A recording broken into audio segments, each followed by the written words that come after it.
एक पिता को उसकी बेटी का ख्वाब आता था, सपना आता था। उसकी बेटी जब भी उसके सपने में आती तो पहले रोने लगती और रोने के बाद वो बोलती, पापा मुझे यहाँ से ले चलो। दरअसल 2 साल पहले उसकी बेटी की शादी हुई थी और शादी के बाद एक दिन वो अचानक से गायब हो गई। उसके पिता हर एक संभव प्रयास के कहाँ नहीं ढूंढा, ससुराल से लेके जहाँ तक भी उसे पता चले कि उसकी बेटी जा सकती है, वहाँ वहाँ वो अपनी बेटी की तलाश की। हर एक पुलिस स्टेशन में गुमशुदगी की रिपोर्ट लिखाई, कहाँ नहीं वो माथा टेका कि उसकी बेटी का कोई तो पता चल जाए, लेकिन ना उसकी बेटी का कोई अता ना कोई पता चल रहा था। लड़की के गायब हुए लगभग 50 दिन बीत चुके थे। ना पुलिस कुछ कर सकी और ना इसका बाप कुछ कर पा रहा था। बस इसकी बेटी का ख्वाब आता था, सपना आता था। जब भी उसका बाप सुबह हो या हो रात या कभी भी वो आँख झपकाता, तब उसकी बेटी का सपना आता था और सपने में वो बेटी पहले रोती और रोने के बाद वो बोलती, पापा मुझे यहाँ से ले चलो। उसका पिता परेशान हो गया था, अब वो करे तो करे क्या, जाए तो जाए कहाँ। तब लगभग लड़की गायब के लगभग 50 दिन बाद वो एक महिला अफसर के पास जाता है और वहाँ जाने के बाद बोलता है कि मेरी बेटी के लगभग 50 दिन गायब हुए हो गया है। पुलिस वाले कुछ कर नहीं रहे और मेरी बेटी जो मेरे सपने में आती है और बोलती है, पापा मुझे यहाँ से ले चलो, मुझे रहा नहीं जा रहा, मैं क्या करूँ, आप कुछ करिए। तो महिला अफसर बोलती है कि ठीक है, आप निश्चिंत से घर जाइए, हम आपकी बेटी को जहाँ भी छुपी होगी या जहाँ कहीं भी होगी हम उसे ढूंढ कर लाएंगे। उसके बाद वो महिला अफसर थाना से वो केस निकाल कर क्राइम ब्रांच को दे देती है। क्राइम ब्रांच को जैसे वो केस मिलता है, उसके बाद क्राइम ब्रांच की टीम उस केस को एकदम से हत्थे से लेती है और उस लड़की की तलाश करने में हर एक संभव प्रयास करती है। लड़की के गायब के 60वें दिन बाद उस लड़की का पता चलता है। दरअसल वो लड़की एक कब्र में दफन थी। आखिरकार उस लड़की को कब्र में दफनाया तो दफनाया किसने, और उस लड़की के मारने के पीछे की वजह क्या रही थी, क्या है इसके पीछे की पूरी कहानी, चले जानते हैं हम इस वीडियो में। तो हेलो मेरी सब शर्मा, आप सभी का स्वागत है मेरे इस चैनल पे।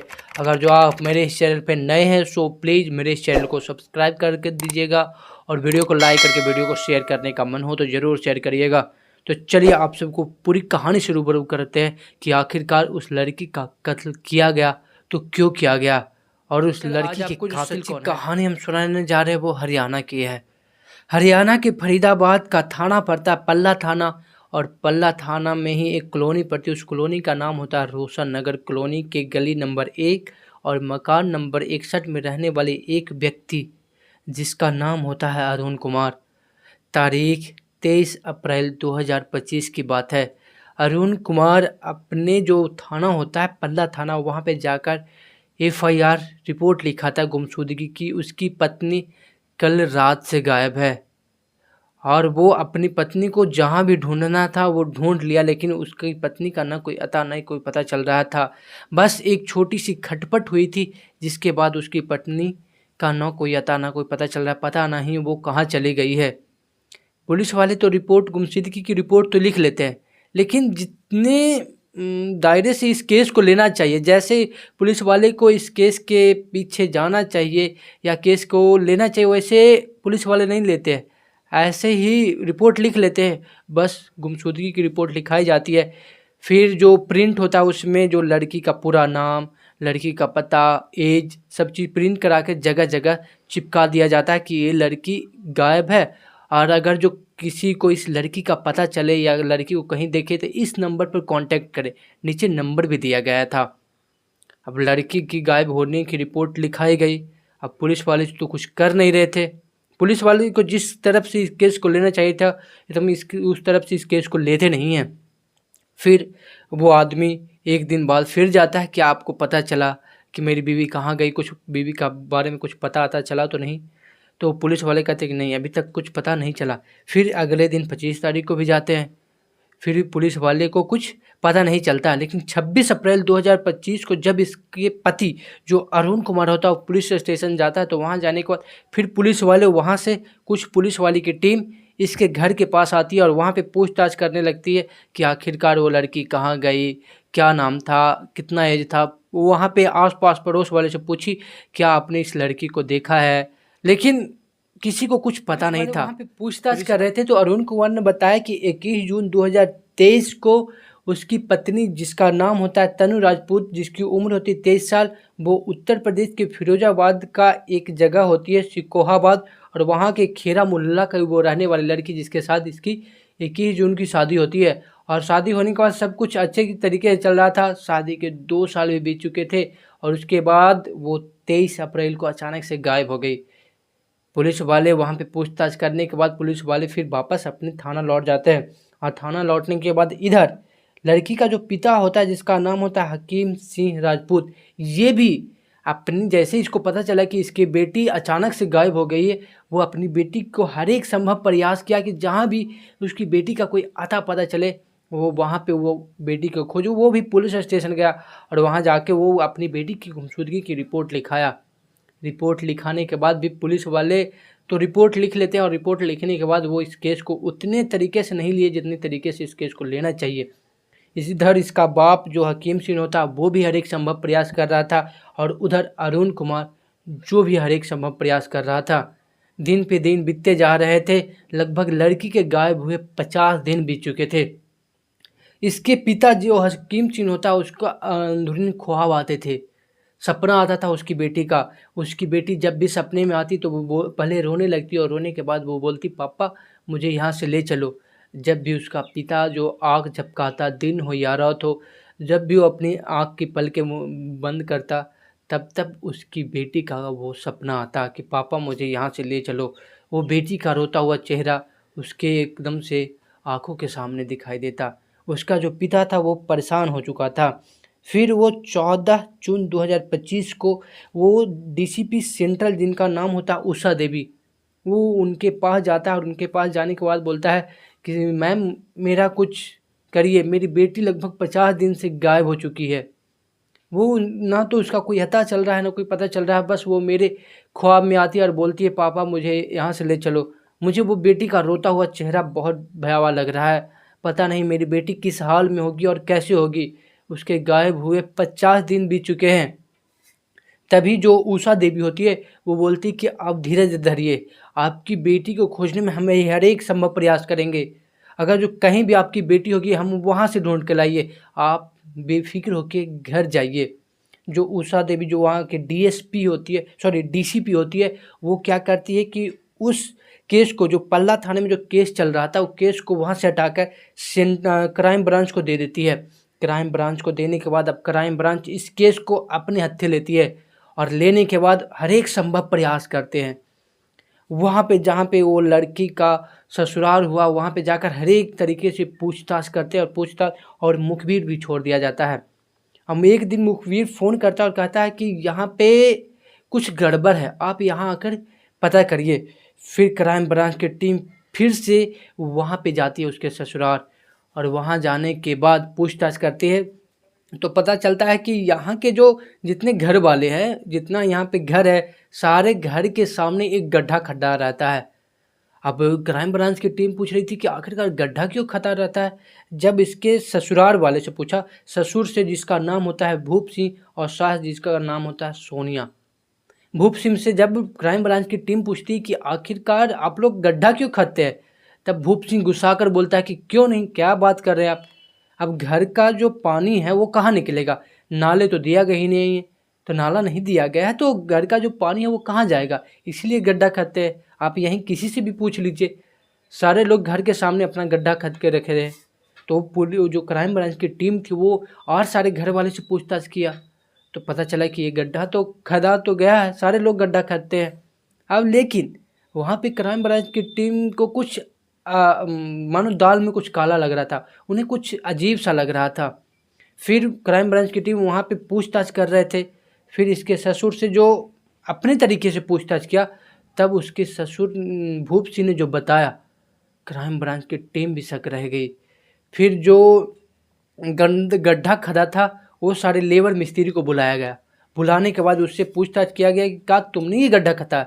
तो सारे लेबर और जो भी मिस्त्री था वो बोलता, हाँ गड्ढा तो हमने ही खाता था, लेकिन ये गड्ढा हमने 23 अप्रैल को खाता, लेकिन 24 अप्रैल को जैसे ही मैंने आके देखा तो ये गड्ढा पूरी तरीके से मतलब भरा हुआ था, और इन्होंने भूप सिंह ने बोला कि तुम्हारा ज़्यादा काम नहीं है, मैंने अपना प्लान चेंज कर दिया, मैं गड्ढा सामने नहीं खदवा कर रखूँगा और मैंने प्लान चेंज कर दिया, एक काम कर तुम इसके ऊपर प्लास्टर कर दो और बस एक सीट बैठा दो। तो जो क्राइम ब्रांच की टीम थी वो एकदम से शक उसका एकदम से यकीन बदल गया। उसके बाद 21 जून 2025 को वो गड्ढा को पूरी के तरीके से खुदवाते और लगभग 10 फीट तक खुदवाने के बाद एक लाश निकलती है और लाश किसी और के नहीं, वो तन्नू राजपूत जो उसकी पतोह होती है, जो उसकी बहू होती है, उसी की लाश थी। और उसी की लाश थी तो पुलिस वाले अब ससुर भूप सिंह और उसकी सास सोनिया को 21 जून को गिरफ्तार कर लेते हैं। अब पूछताछ करने लगते कि आखिरकार बात क्या है, तुमने क्या छुपा रहे हो तुम लोग। तो पुलिस वाले को ये तो घुमा फिरा की बात करने की सबकी आदत होती, ये भी ऐसे ही कर रहा था, घुरा फिरा की बात कर रहा था। लेकिन पुलिस वाले जब अपनी शक्ति पे आए तो तोते की तरह बोलने लगे ये लोग जो बताया। क्योंकि साल 2023 में 21 जून की शादी हुई थी और शादी के बाद सब कुछ ठीक ठाक से चल रहा था। शादी के कुछ महीने बाद फिर पति और पत्नी बन नहीं रही थी। पति अपनी पत्नी को नहीं चाहता था, उससे ये लड़की पसंद नहीं थी। उसके बाद घर में हर एक दिन लड़ाइयाँ चालू हो गई थी। इसी बीच तन्नू राजपूत अपने घर चली जाती है, अपने मायके चली जाती है और वहाँ जाने के बाद उसकी जो माँ होती है उसकी अनहोनी से कैसे भी कारण से डेथ हो जाती है। डेथ होने के बाद उसके बाद वो लड़की कुछ दिन अपने मायके ही रहती है और वहाँ रहने के बाद सब पंचायत लोग आते हैं और पंचायत लोग बैठते हैं। उसके बाद ये लड़की जो तन्नू राजपूत होती है वापस से अपने ससुराल वो अपने पति के पास चली जाती है। वहाँ पे जाने के बाद कुछ दिन वहीं से सब लोग रहते हैं। कई साल बीतते हैं, लगभग 2 साल के बाद अब ये लोग परेशान हो चुके थे तन्नू राजपूत से। अब परेशान कुछ इस प्रकार से कि उसे मारने का एक खतरनाक प्लान बनाया। प्लान कुछ इस भयावह तरीके से कि अब कैसे भी करके इस लड़की को रास्ते से हटाना होगा। 15 अप्रैल को ये लोग प्लान बनाते हैं और उसी प्लान के तहत इसकी जो सास होती है सोनिया को एक शादी फंक्शन में उत्तर प्रदेश भेज दिया जाता है। जैसे ही वो उत्तर प्रदेश जाती है तो 21-22 अप्रैल की बात है। 21-22 अप्रैल को खाना बनता है और खाने में जो इसकी ननद होती है काजल और उसकी जो भाभी होती है तन्नू राजपूत, दोनों के खाने में नशीली पदार्थ मिला दिया जाता है। खाना ये दोनों खाते हैं और खाने के बाद जो उसकी ननद काजल होती है वो ग्राउंड फ्लोर पे सो जाती है और उसकी पत्नी जो तन्नू राजपूत होती है, जो इसकी भाभी, वो ऊपरे वाले जो सेकंड फ्लोर का जो छत होता है उसके जो रूम में उसका रूम होता है वहाँ पे जाके सो जाती है। उसके बाद ये सारा प्लान इसके पति जो अरुण कुमार होता है और उसका जो सास भी इस प्लान में शामिल थी, लेकिन वो पहले ही वहाँ से निकल चुकी थी। यह प्लान के तहत ही था। उसका ससुर भूप सिंह भी होता है। उसके बाद जो अरुण कुमार होता है वो अपनी पत्नी के पास जाता है और वहाँ जाकर वो अच्छी तरीके से देख लेता है कि गोली का जो असर है वो पूरी तरीके से आ गया है। वो लड़की बिल्कुल बेहोश की अवस्था में आ गई है। तब वो ऊपर से नीचे आता है और नीचे आकर अपने पिता को बोलता है कि आपको अब जो काम करना है वो आप काम जाकर कर दीजिए। वो बिल्कुल बेहोश हो गई है एकदम से, कोई उसका शरीर कोई काम नहीं कर रहा है। तो उसका ससुर जो भूप सिंह होता है और ऊपर जाता है और ऊपर जाकर जैसे उसके गले में वो दुपट्टे से तीरने की कोशिश करता है तो वहाँ पे उसका मन चेंज हो जाता है। उसके बाद उसके मन में पता नहीं क्या चलती है कि क्या करता, उसकी नीयत एकदम से खराब हो जाती है और वो अपनी बहू के साथ वहाँ पे घिनौना क्रिएट करता है, उसे नशे की हालात में ही। उसके बाद वो उस लड़की के साथ बलात्कार करता है। उसके बाद वो नीचे आता है और नीचे आने के बाद उसे लगा कि ये क्या कर दिया। उसके बाद फिर से वो ऊपर जाता है और ऊपर जाने के बाद उसी की लड़की की दुपट्टा जो तन्नू राजपूत की जो दुपट्टा होता है उससे गला घोट कर और घोटने के बाद वो अपने बेटे को बुलाता है, जो उसका बेटा अरुण कुमार होता है। अरुण कुमार को ऊपर बुलाता है और बुलाने के बाद जो बगल में जो गड्ढा खदा हुआ था उसी गड्ढे में अरुण कुमार और उसका जो पिता भूप सिंह दोनों मिलकर उस गड्ढे में नहा देता है और ऊपर से ईंट पत्थर जितना भी सामान था पूरी तरीके से उस गड्ढे को भर दिया जाता है। अगले दिन जैसे ही वो सारे लेबर आते हैं कि सर जी आपने गड्ढा भर दिया, ऐसा क्यों? तो वहाँ पे भूप सिंह बोलता है कि गड्ढा भरने के पीछे कारण था कि मेरा मूड चेंज हो गया, मेरा प्लान चेंज हो गया। मैं अपने घर के सामने गड्ढा नहीं रखूँ, मैं घर के पीछे गड्ढा रखूँगा। उसके बाद ये बस वहाँ पे भूप सिंह बोलता है कि तुम ज़्यादा कुछ नहीं करो, ये पूरे तरीके से प्लास्टर कर दो और एक जो सीट है सीट पर बैठा दो। उसके बाद वो लेबर वैसा ही काम करता, लेकिन उस वहाँ पे उस लेबर को कुछ अजीब सा लगा, लेकिन चुपचाप वो जो अपना काम किया और काम करने के बाद वहाँ से वो चला गया। जो क्राइम ब्रांच की टीम जैसे ही पूरी बात सुनी तो वो भी हैरान परेशान थे। लगभग 60 दिनों में कई सैकड़ों आदमी या सैकड़ों लोग उस जो गड्ढा खदा हुआ था, जो भराया था, उस पे गए आए गए, लेकिन किसी को कुछ नहीं पता चला। पुलिस वाले आए गए, उसके घर परिवार वाले आए गए, लेकिन किसी को कुछ पता नहीं चला। ये बात जैसे ही उसके पिता, जिसका पिता को पूरी बात पता चलती तो उसका एकदम से रो का बुरा हाल रहता है। अब उसे लगता है कि बताओ मैं अपनी बेटी का किस घर में शादी कर दिया जिसने मेरी बेटी का इस प्रकार से कत्ल कर दिया, और कत्ल करने के बाद ये एक झूठी रिपोर्ट लिखवाई कि उसकी बेटी कहीं भाग चुकी है किसी के साथ। लेकिन ये लोग तो मेरी बेटी का एकदम से कत्ल किया, और कत्ल करने के बाद उसे लगभग कई दिनों तक छुपा कर रखा मेरे से। उसके बाद पुलिस वाले इन तीनों को, जो अरुण सिंह था वो तो घर से फरार है, अभी तक पुलिस वाले के ये हाथ नहीं लगा, लेकिन जो ससुर भूप सिंह और सास सोनिया को, दोनों को पुलिस गिरफ्तार कर लेती है। अब इन सबको क्या सज़ा मिलने वाली है ये कोर्ट पे डिपेंड करती है, ये जज पे डिपेंड करता है, या भविष्य में ये पता चलेगा कि शायद इन सबको क्या सज़ा मिलने वाली है। लेकिन जब तक मैं ये कहानी आप सबको बता रहा हूँ, ना तो इन सबको सज़ा मिली है और ना ये अरुण कुमार अभी तक पकड़ा गया है। तो दोस्त, मेरा यह क्राइम वीडियो बताने या सुनाने का यह मतलब नहीं है कि किसी को परेशान करना या किसी के दिल को ठेस पहुंचाना, मेरा ऐसा कोई मतलब नहीं है दोस्त। मेरा बस मतलब है कि आप लोग सतर्क रहें और सुरक्षित रहें, और हो सके तो अननेसेसरी किसी की मदद करते रहें। तो ठीक है दोस्त, फिर मिलते हैं ऐसे क्राइम वीडियो के साथ नेक्स्ट और अगले वीडियो में। तब तक के लिए इजाज़त दीजिए।